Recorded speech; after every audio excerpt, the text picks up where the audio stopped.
Hey, it's me, Tea Leaves. I'm just doing this. I know I need a shower. I just ate. I need to brush my teeth, the whole 9 yards. But if I went through the whole fixing everything nice, but I end up making the video, it's all or nothing, right? Probably not. So, when I say that, by the way, all or nothing, like I either get everything nice the way I want it, I look nice, the background looks nice, the cats are out of the way, or I don't do the video at all, right? So I got to find that middle ground. Same as I did with the Merry Christmas video. Anyway, sorry. Let me collect myself for just a second because I wanted to put something in front of the screen because I don't want to see my face right now and I keep seeing it and it's throwing me off. But every time I try to put something, like try to put a sock, that covers the eye thing for the camera. So then you can't see me at all. Which I'm not opposed to, but other people are. They want to see your face when you talk to them. I hate it. Anyway, okay, so actual video. All right. So I'm sitting in the other room in a meeting, and my mom starts making some hot water. She's got one of those electric teapots where you just plug it in, and within like a minute, it's already nice and hot and boiling. So Jerry, my one cat, he comes in. There's no noises going on, except for the little water pot, just making a shh noise. That's the only noise going on. The only movement. Nothing's going on.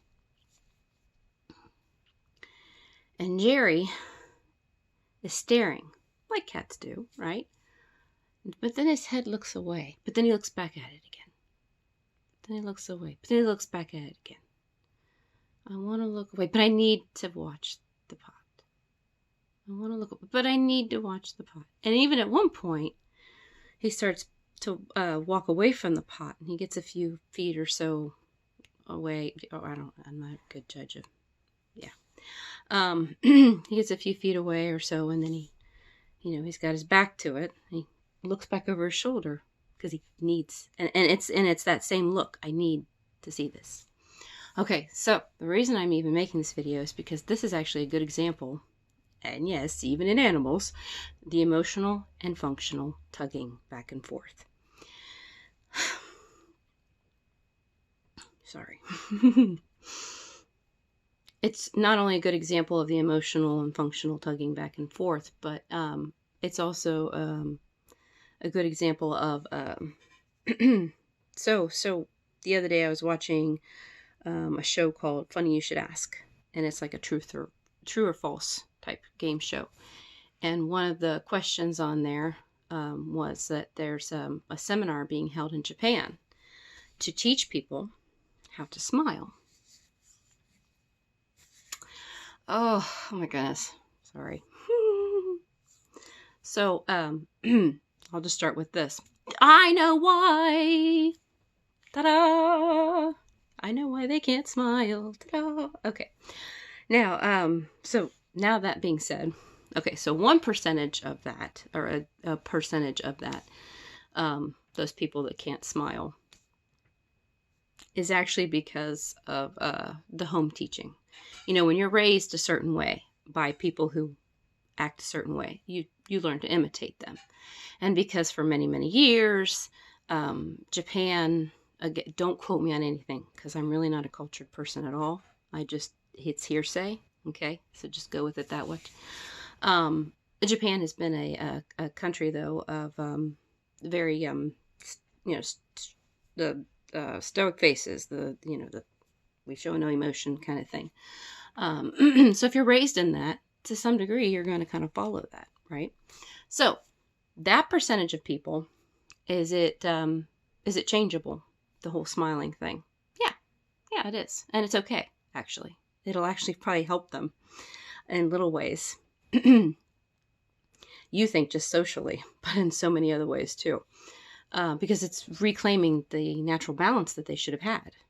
See, by learning to not smile, actually kind of messed up their balance. But we'll get into that later. Anyway, stay on target. because I'd like to actually make this, for as much as I don't look like a good official video, we're going to try and make this one of the official videos. Sorry. So that percentage, yeah, they're going to change. The other percentage, and this is the funny thing, because you'll actually probably find similar percentages in other countries too. In fact, all over the world. And the reason why is because these people, it's actually natural that they're not smiling. Yes, there's a reason why they are not smiling.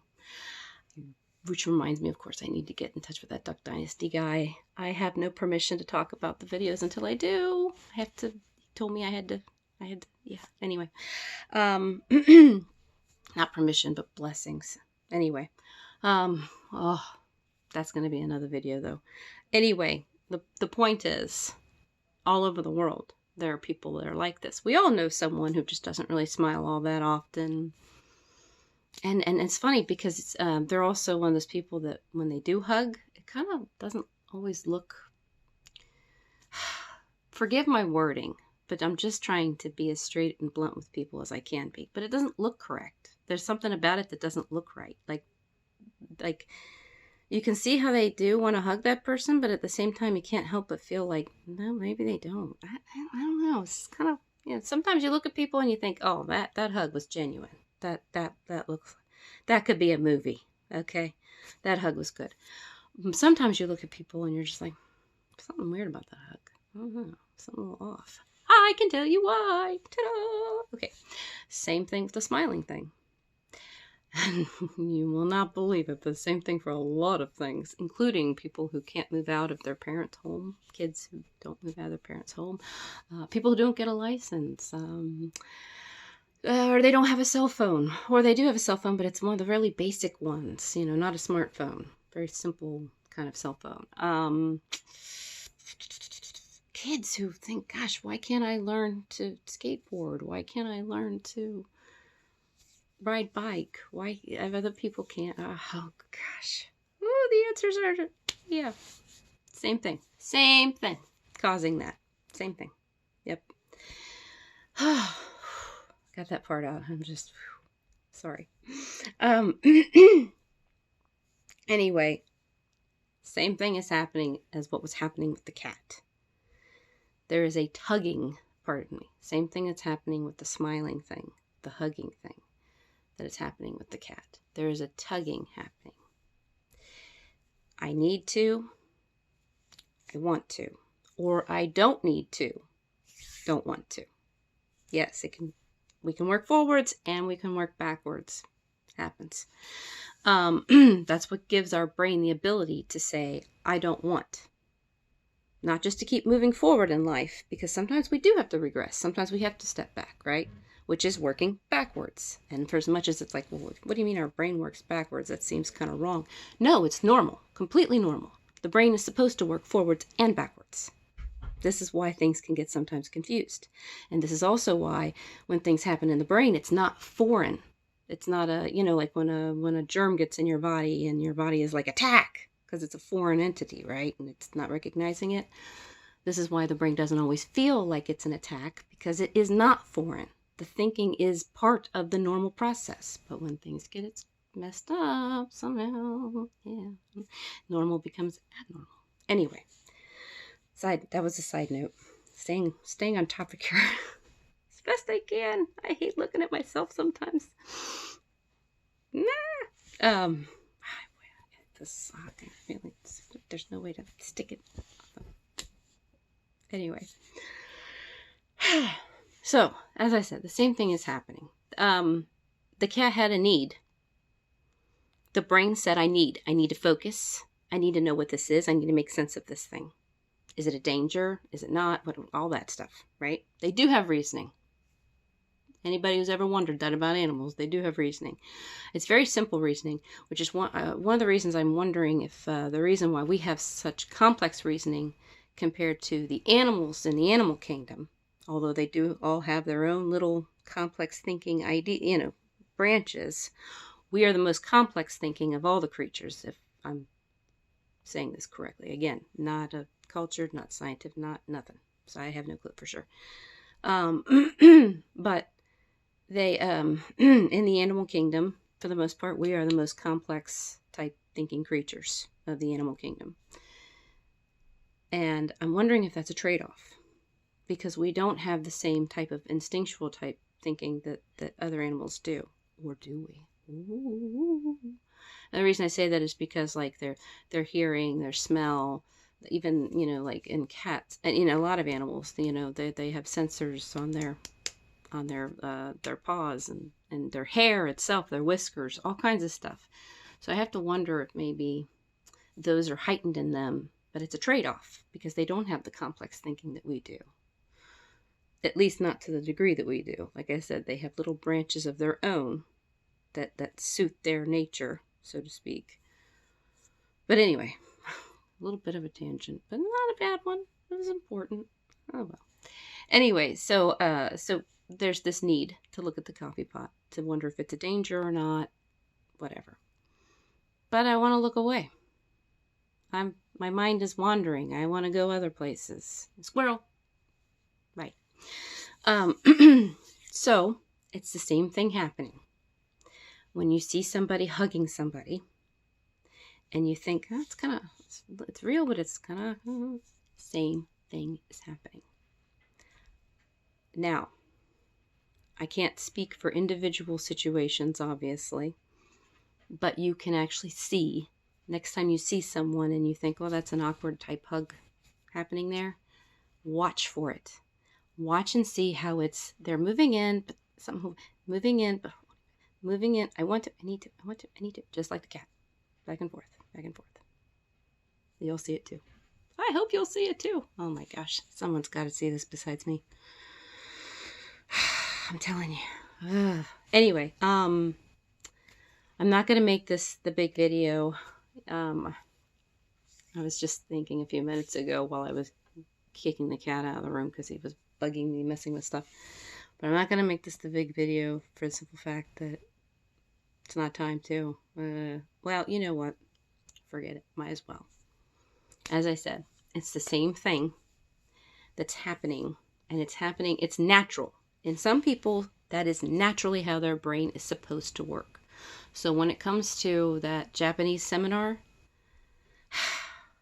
whereas you'll be helping some people reclaim their balance by teaching them to smile. I'm going to go to the first extreme. I'm going to go to one extreme side first, okay? Just so that you understand that there is an issue here. On the other hand, you'll actually be creating imbalance in other people by forcing them to smile, whether it consciously makes sense to them or not. By forcing them to smile will actually create an imbalance in their brain. Yes, it's very true. I know people are like, what? No, smiling? That can't be that big a deal. Yes, it is. And I'll tell you, again, I can't talk about the one television show because I haven't gotten the email sent to the guy. I need to send that back to him still. But think of it like there's many different indications that can show that a person's happy. They can say the words, I'm happy. They can smile. They can jump up and down. There's several different indications in the world to show that someone is happy. To let others know that you're happy. And once one indication has been shared, that's all that's necessary, really. Anything extra is just extra. So if I look at you and I have this look on my face, but I say, I'm happy. Of course, we don't believe that because that person doesn't look happy. But the truth is, if they say they're happy, it's very possible they are. I can't speak to every individual situation because everything is different. But the idea here is, generally speaking, if someone like that looks at you and they say, I'm happy, they're actually telling the truth. They have told you, they've given you the truth. You asked, you made a request, they replied to that request. What more do you want from them? Oh, you want them to show the happy, you want them to smile, and you want them to jump up and down. Oh, that's that extra stuff. And is it needed? No. Oh, what makes sense to them? If they even need to share that they're happy. If they if that's even something that they need to do for you, because who are you to them, right? All depends. That's the difference. Then, if it makes sense to share that information, or even beyond that, like maybe you have an emotional connection with that person, like it's your spouse or your somebody, I don't know, then it could make sense to share that information or to share more, the extra information, even to pretend to smile, because you see that in people too, where it looks like, you tell them to smile, and some people, again, they genuinely look like they're smiling, and other people, it looks like you're trying too hard. You can't smile? What's wrong? Why can't you smile? Oh, that's your smile? Oh boy. Okay, okay, that's your smile then. Okay. Yeah, those moments, those people, those situations. Yes, there's a reason why that's happening. The tugging, the back and forth. They may want to, for the simple fact that other people around them are saying that they need to smile. So then, of course, it kind of makes sense, at least somewhat.